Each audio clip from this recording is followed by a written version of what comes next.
recital de rock and roll del país. Y miren toda la cacona que juntaron aquí. ¿Será que puede? Y bueno, la verdad que hoy en otro domingo, domingo de Pascua, domingo que debería ser de reflexión para los católicos, realmente los respeto y les deseo felices Pascua a todos aquellos que tienen la creencia religiosa, que lo hayan pasado muy bien, que haya sido la Semana Santa que esperan. Nosotros los que estamos por ahí un poco más abiertos hacia las ciencias duras, tenemos otro tipo de creencia, pero respetamos a todo el mundo. Hoy nos parece que es un programa justamente para hablar de cosas que tienen que ver con aquellas miradas que ocultamos o que se han ocultado durante años, con aquellos posicionamientos que para más de uno han sido tabúes y para muchos aún lo siguen siendo.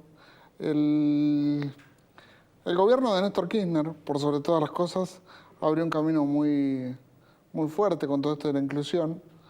Y Cristina Kirchner, como la flor de mujer que es, te iba a decir de mina, pero más de uno me iba a tratar de machista, así que vamos a decir la flor de mujer que es, nos permitió abrir un juego en un espectro muy importante. Un actor importantísimo es el señor que tengo aquí al costado, se llama Ale Freire, es conocido por todos ustedes porque ha luchado en la ley de matrimonio igualitario como tanta otra gente, pero poniéndole el cuerpo. Alex, primero que nada, gracias por venir. No, muchas gracias a vos y a la oportunidad de poder conversar en un día como hoy, donde hay mucha gente que está en su casa, que viene de un proceso reflexivo. Qué bueno para contribuir con mayores herramientas a un proceso reflexivo, ¿no? Tanto para la religión judía, con el Pesaj también, que recuerda la huida a través del desierto, la huida de Egipto hacia la tierra prometida. Digo, también hoy nuestro país, entonces millones de argentinos y argentinas están después de unas jornadas reflexivas. Un buen momento para agregar unos ingredientes. Agregar unos ingredientes que además son reales, constantes y sonantes, y que más allá de quien le moleste por su posicionamiento ideológico, filosófico o teológico, la realidad es la que nos toca. Decía que en general la única verdad es la realidad, y yo creo que dentro de esta realidad estamos incluidos todos. Así es. Aquellos que tienen elecciones sexuales diferentes, aquellos que tenemos dificultades sexuales por una cuestión más física o más, ¿cómo te puedo decir? Más corporal, porque eso existe y lo vamos a hablar en el segundo bloque con una gran amiga que también ya está aquí en el estudio, pero vos presidís una parte de derechos humanos, una institución de derechos humanos. ¿Cuál es? Es un organismo de derechos humanos que es el archivo de la memoria de la diversidad sexual. Es un organismo que nos dedicamos a recopilar, buscar, investigar lo actuado durante la dictadura militar, durante la dictadura cívico-militar, desde el genocidio, desde el terrorismo de Estado, hacia nuestro colectivo. Estamos buscando, construyendo memoria, una memoria que, además de ser memoria, busca construir todo el andamiaje para llegar a la justicia, y entonces necesitamos descubrir la verdad. Descubrimos la verdad investigando, hicimos acuerdos con el gobierno de la provincia de Buenos Aires, con la Secretaría de Derechos Humanos de la provincia de Buenos Aires, con el Archivo de la Memoria de la provincia de Buenos Aires, la Comisión Provincial de la Memoria, que ha recibido todo lo actuado por la policía bonaerense durante el periodo 76-83, y ahora lo vamos a hacer con el Ministerio de Seguridad. Y lo que encontramos es, y además tenemos testimonios directos de personas sobrevivientes, de personas homosexuales llevadas, torturadas, detenidas a los centros clandestinos de detención, tortura y exterminio. A ver, ¿se manejaba diferente a una persona homosexual en un lugar de tortura? Había había un agravante en la tortura. Es lo peor. Había un agravante como ser judío también, y como ser discapacitado también. Eso te iba a decir. Había un agravante en la tortura. Había un agravante muy perverso en la tortura. Hay que reconocer contextos de época culturales. La sociedad argentina toda era homofóbica. No solamente los milicos, la sociedad en general también. ¿Era o es? No digo toda, pero... Somos, pero vamos deconstruyendo, es como el machismo. Yo soy machista, todos y todas somos machistas. todos y todas, porque si no hubiéramos sido educados en otro planeta. Y eso es una cuestión cultural. Ahora, lo que sí hemos hecho algunas personas en particular es deconstruir el machismo, que es el padre de todas las violencias, de todas las desigualdades, entre ellos de la homofobia. En esa época vos pensás que Montoneros, cuando asume Cámpora en la plaza, en esa plaza hermosa, Montoneros canta una canción, no somos putos, no somos faloperos, somos soldados de la FARC y montoneros, y ahí estaba presente el Frente de Liberación Homosexual. En la misma época en la que se crea el Frente de Liberación Homosexual, que es una organización de los 70, de nuestro colectivo, también se crea en esa misma época el Frente de Lisiados Peronistas. Sí, sí. Y el Frente de Lisiados Peronistas y el Frente de Liberación Homosexual pueden emerger en un contexto de peronismo donde los últimos de la fila, los últimos de los últimos de la fila, comienzan a empoderarse en sus derechos. Pero ese es un proceso que, además de haber sido interrumpido, obviamente no abortado, porque aquí estamos, pero sí interrumpido y retrasado un proceso. Se llevaron a 30.000 de los mejores, digo, nos han esquilmado como sociedad. Pero hoy, y en estos 10 años, que comienzan de nuevo a surgir, hoy podemos repensar muchas cuestiones, muchas miradas incluso entrecruzadas, como discapacidad y diversidad. Sí. Hay que tener en cuenta la diversidad de las diversidades. Vos me decías personas que tienen elecciones sexuales diferentes. Todos tenemos elecciones. Los heterosexuales, las heterosexuales, parecieran que fueran una categoría homogénea, y la verdad que no lo es. No lo son, para nada. No lo es.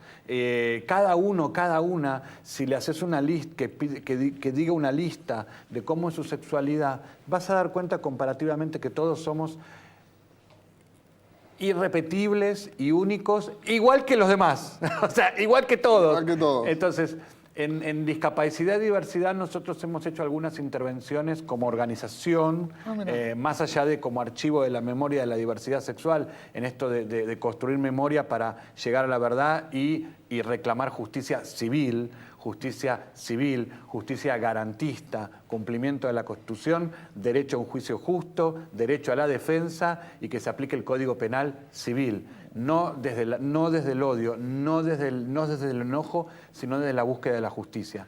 Entonces nosotros como organización, más allá del archivo, como Fundación Buenos Aires SIDA, hemos dado talleres durante décadas para 40.000 adolescentes por año en escuelas públicas, y muchas veces encontramos en escuelas públicas o personas con necesidades particulares, como por ejemplo hipoacúsicos, ciegos, ciegas, y a eso le agregamos nosotros nuestra perspectiva de género, que es físico, pensar en las mujeres también, porque cuando hablamos desde el machismo hablamos de los varones como si fuéramos un todo, y se nota en la diversidad, por ejemplo, funcional, en la diversidad intelectual, se nota en las diversas diversidades que hay dentro de la discapacidad, que hay cuestiones de género que hay que tener en cuenta, y comportamientos de machismo muchas veces no, siempre, que se expresan brutalmente, violentamente en el contexto familiar en el que se desarrollan estas personas, en donde no actúa la familia igual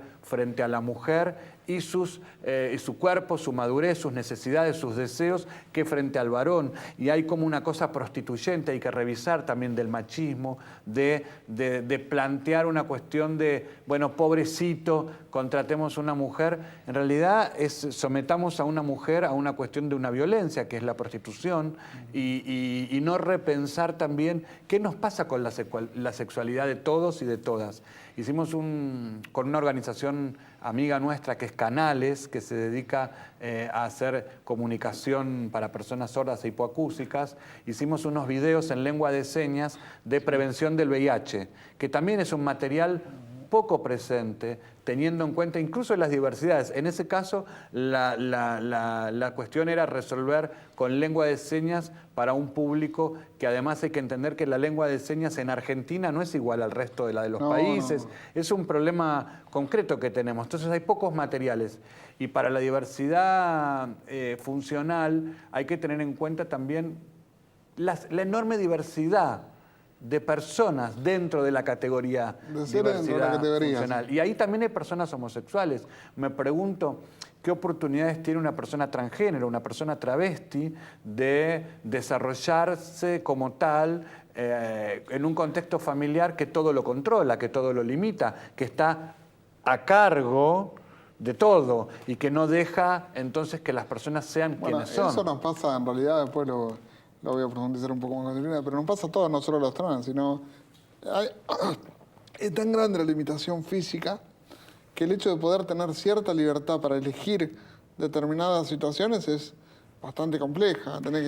Y además ahí se juegan cuestiones de clase, cuestiones de acceso, Y de proceso desde el acceso a la justicia al acceso económico, de la posibilidad de tener un medio de transporte que genere más independencia, Claro, que todo permita eso. mayor intimidad, que permita mayor... la educación sexual, porque la educación sexual de las personas también tiene que ser pensada a la medida de las necesidades de las personas. Y lo que parece ser que es para todos y todas, después no es para nadie. Y en particular para algunos grupos no lo es. Entonces la exploración genital, la consulta médica, El propio contacto con el otro es complejo en algunos momentos, porque si vos no estás nunca solo, hablando de tener la posibilidad de tener un contacto físico con otro, es muy complejo. La intimidad, por ejemplo, la oportunidad de tener experiencias diversas, la oportunidad de, por ejemplo, ser homosexual. Ser homosexual y también la oportunidad dentro de la diversidad de homosexuales. La diversidad de homosexuales, hay diversidad de identidades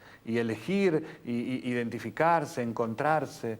Porque en definitiva creo que de lo que se trata, y en nosotros que somos militantes que en defensa de lo público, en defensa de las políticas públicas, en defensa del fortalecimiento del Estado, en defensa de la intervención estatal para regular hacia la igualdad, porque si no hay una intervención estatal, algunos grupos como los nuestros, que son vistos como minorías, en realidad sin una intervención estatal pensada en el bien del pueblo, igualitaria, nosotros vamos a quedar fuera siempre de la posibilidad de que exista una ley de educación sexual integral que además contemple y se entrecruce con la necesidad particular que tienen los diferentes universos que componen nuestro país. ¿Estás trabajando en eso? Bueno, un poco sí. Un poco con la CONADIS tengo un vínculo donde nos interesa a nosotros fortalecer la política de la CONADIS en materia de que puedan generar dispositivos de inclusión para la diversidad.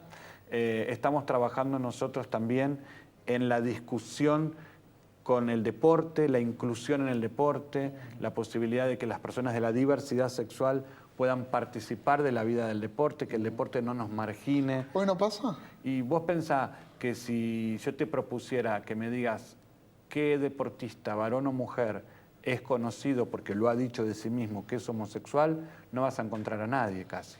No. Y eso, ¿dónde está el porcentaje de homosexuales en el deporte? Porque lo hay, porque somos un porcentaje de la población en todas las categorías. Sí, sí. Entonces, la dificultad de que el deporte es un ámbito tan homofóbico, tan machista, en donde el porcentaje... No hablamos solo del fútbol, no hablamos del deporte en general. Del deporte en general. El fútbol es un gran paradigma porque al ser televisado y masificado y ser parte del ADN nacional es una de las cosas que nos interesa transformar. El fútbol es un lugar donde en la cancha se canta los de Boca son todos putos. Yo soy de Boca, yo soy puto. De la mitad más uno, yo soy el uno. Pero además yo digo a mi platea, le digo, bueno, cuando nosotros cantamos todo el tiempo de que al otro nos lo vamos a coger. Me imagino que soy el único puto acá o hay más, porque eso es mucha tarea para mí. Porque hay una contradicción en la violencia homofóbica, que es puto de mierda te voy a coger. La violencia siempre es contradictoria. Y es cierto que toda esa gente cuando sale de la cancha, en general mayoritariamente está a favor de matrimonio igualitario, a favor de identidad de género, pero en la cancha se produce un fenómeno de masas, un fenómeno de horda, ¿no? Es la masificación que se responde desde la cultura, así como con la xenofobia se empezaron a interrumpir los eventos deportivos frente a los cantos xenofóbicos, hay que repensar qué hacer frente a la homofobia, porque si no hoy una travesti no tiene posibilidad de incluir. El deporte, como dijo Néstor, es para hacer política de inclusión. ¿Y a quién hay que incluir? Al que está viejo, al que está fuera del plato, a los últimos de la fila. ¿Cómo hay que incluir? Los deportes, uno. Los programas como Progresar, por ejemplo, que son tan atinados. ¿Cómo hacemos para que además no dejen afuera a aquellos que si no tienen acceso, puentes de comunicación? Por eso es tan importante que las organizaciones de cualquier contexto social puedan ser parte de lo que es unirse y organizarse, acercarse al Estado, pelear por la inclusión social. Claro, esto sin un gobierno peronista que plantea la independencia, que también es una cuestión que nosotros, y creo que de alguna manera subyace en lo que estamos hablando, la independencia sexual, la independencia emocional. La independencia emocional te puede dar soberanía sobre tu cuerpo, y ahí vas a poder tener la justicia social de acceder al placer con información. Sin educación no hay independencia. La libertad humana sobre el todo. Me parece que el hombre tiene que ser libre, volver a ser libre, porque no lo es, porque está condicionado por un contexto y por una forma de manipulación también, que tiene que ver con un montón de cuestiones que son sociales y otras son económicas también. Lo que pasa es que cuando nosotros venimos de mecanismos culturales de opresión, que la dictadura reforzó, pero insisto con que el contexto cultural de la Argentina era todo homofóbico. No podías ser puto y militar, ni en el PJ, ni con los radicales, ni con el PC. No podías ser un referente sindical, ni militar en un sindicato. No podías militar en ningún lado. Si eras puto, la propia Organización Mundial de la Salud, hasta 1990, decía que la homosexualidad era una enfermedad. Entonces, ¿qué le íbamos a pedir 20 años antes a los argentinos y a las argentinas? Que seamos que el hombre nuevo como concepción no podía ser un puto. No podía ser mujer y no podía ser un puto. Y tampoco podía ser un disca. Porque la figura del hombre nuevo era un ideal que después no cumplió nadie. Tampoco podía ser un disca, porque eras disca y te cagaban a trompadas, te encerraban, te institucionalizaban automáticamente. Vos vas acá y te quedás acá. Pero después encontramos en la militancia a un montón de discas militando con su discapacidad, como parte de su militancia en términos de esconder cosas en la muleta, en la silla de ruedas, lo necesario que fue que algunos pudieran trascender la autoexclusión, romper barreras dentro de la militancia. Y la lucharon era muy poniendo duro. el cuerpo también, la lucharon poniendo el cuerpo, arriesgándose con cosas que hoy son inefables y nefastas. Convenciendo cuadros políticos, por ejemplo, de montoneros para cambiarles el bocho y decir, no, vamos con mi silla de ruedas. O sea, primero cambiando el switch interno que te autoexcluye y después saliendo a persuadir y a convencer. En los boliches gays, por ejemplo, a veces vienen personas con discapacidad funcional y en silla de ruedas. Igual no son muy accesibles, te diré no que son muy accesibles y eso es parte de lo que también hay que cuestionar permanentemente. Si no hay acceso, no hay igualdad. Si la torta nos queda lejos, si no llego, la torta es muy linda, pero no llego. Y me pareció muy raro que en un boliche gay, como decís vos, no hubiese la accesibilidad necesaria, y no la hay. ¿Qué prejuicio? ¿Por qué pensabas que los gays éramos mejores? Pensé que eran más abiertos. Es un empresario de la noche, el tipo le da lo mismo tener una verdulería que un boliche. Va a gastar, ¿cómo se comporta en general un empresario argentino que venía educado? También metamos la cuestión de discutir el trabajo como eje fundamental para el desarrollo. Un empresario argentino muy berreta ha habido históricamente, donde si puede ganar más e invertir menos, así lo hace. Y eso también está cambiando. Y por eso es importante que lo digamos acá y que la sociedad entera vea, amplíe su mirada y problematice y se cope en unirse. Espero que la próxima que nos toque ir tanto Ale como a mí podamos entrar libremente, porque la verdad que es bastante incómodo que te tengan arrastrado por la escalera, que tiene mucho. Además, sería interesante que podamos ir a todos lados. Hay lugares donde yo no pude ni experimentar qué era. Claro. Los lugares más privados, por decirlo de una forma elegante, porque tengo una novena de hecho, yo no pude ni verlo porque no llego. Claro, si fueras swinger tenés un re problema. No, swinger fui, ¿ves? Ahí sí fui. ¿Pero no son con escaleras y eso? En algunos pude entrar, en otros ni siquiera me dejaron entrar. Algún día voy a dar los nombres. Yo creo que la gente que le interesa podría comunicarse con la producción del canal para que les tires algunos datos útiles, porque vos sabés cosas que la gente en su casa no sabe y necesita saber. Me ha tocado experimentar. Socialicemos la información. Cuando quiero, yo no tengo ningún problema. Entonces se comunican con las vías de comunicación del programa. Te propongo algo. Vamos a dar charlas juntos algún día cuando quieras y ahí vamos a utilizar toda la información que vos quieras. Pues sería muy interesante que lo hagamos juntos. Sí. Pero me interesa la unión. La unión no solo de las minorías, sino la unión del pueblo. Y en esta unión del pueblo también estamos las minorías. Así es. Y me parece que eso es muy importante. Alex, no sé cómo agradecerte que hayas venido. La verdad que para mí es un honor que hayas venido. De verdad, ¿eh? No, pero me parece que es un camino negro que compañero, hay que lucharlo y falta mucho por hacer. ¿Y cómo lo hacemos? Unidos y organizados. Unidos y organizados. Un placer. Mejor imposible, mejor cierre. Mejor cierre no puedo pedir. La verdad que estoy emocionado otra vez. Alex Freire es un hombre que lucha más allá de por sí mismo. No quedan muchos de esos. Vine a ver un recital de rock and roll del país.